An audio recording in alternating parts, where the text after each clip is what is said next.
Mara-elva basin covers a transboundary area of about 13,500 kilometers across Kenya and Tanzania.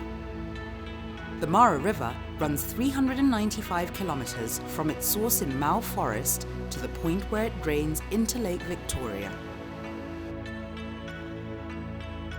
It runs through the Masai Mara Game Reserve and Serengeti National Park in Tanzania. The two areas are of global conservation significance and great economic importance to the local communities.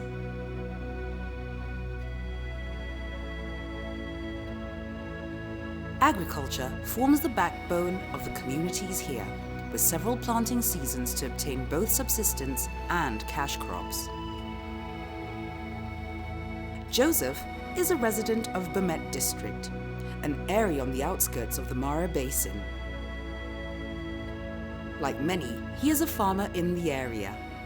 My name is Joseph Kones.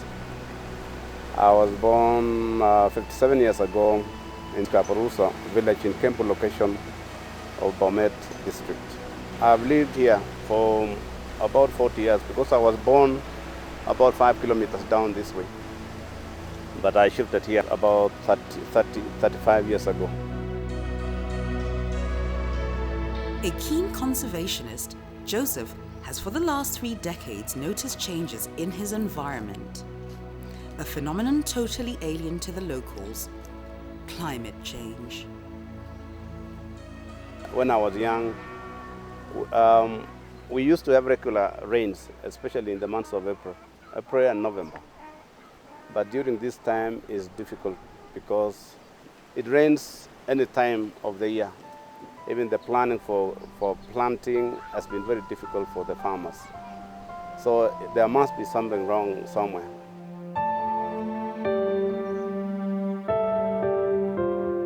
As the habitats have kept changing, the flora and fauna have been forced to change with the times or face imminent extinction.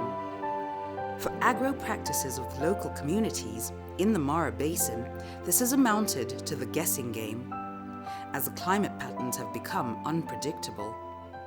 Say about 20 years ago, the rains used to come in November and April.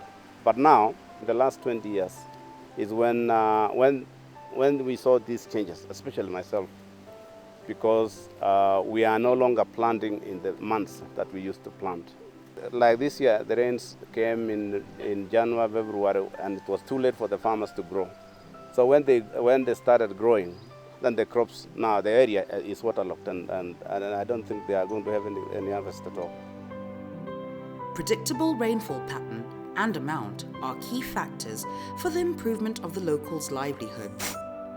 Farmers would prepare the land, select the best seed and fertilizer as they wait for the much anticipated rains.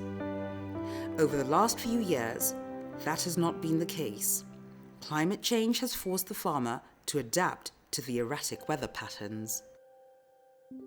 The food production around here has gone down because people are not aware of when to plant, and even if they planted, they might not get rain during that time. Farming here has been treated as business. And with this kind of production that we are now getting, very low production, we found that it has affected not only me, but almost everywhere. Over the years now, we have started receiving food donation. And we've used to hear that donation was being given to other areas, but not around here. Effects of global climate change are being experienced locally, and the Mara River Basin, as well as its environs, has not been spared either. Serious threats include spells of drought, changes in rainfall patterns, altered seasons, violent storms, and flash floods. Joseph has witnessed all of these symptoms of change. The last 2 years, we experienced a dry spell. And during this, since I was born here, and we are talking about over 50 years ago, we've never experienced such a drought, because the main river, which you can see down this, which is a distributor of the Mara River, dried up for the first time since I was born. It has never dried. Last year, we had heavy rains, in the months that we used never to have any rains. And during that time, we experienced a lot of destruction that was never seen before. We had all these rivers flooded and so forth, and the lower side was flooded completely, and the crops were completely destroyed. And it has never happened before because it has been very difficult, because now the rain patterns have changed. In addition to unpredictable weather patterns, climate change has played host to a number of other alien challenges to the communities around. 20 years ago, around, say, in the 80s, January, February used to be warmer. But now, with the change of rains or climate, we are now experiencing cold January, February or so because of the change in the rain patterns. The climate change has also made it conducive for the emergence and proliferation of diseases in the area. When I was young, we never knew anything about malaria, actually. It was very rare for people to catch malaria.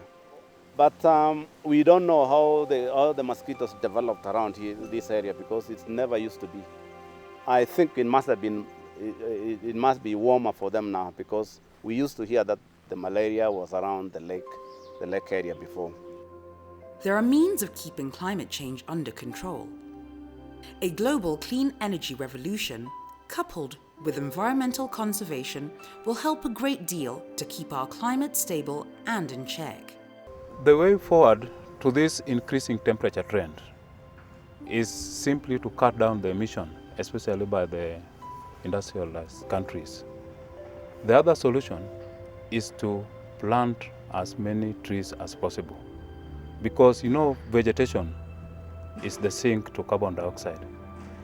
So if we clear down the forest, it means that carbon dioxide which is released or by our industrial nations will just accumulate in air, and when it accumulates, it actually leads to increase in temperature.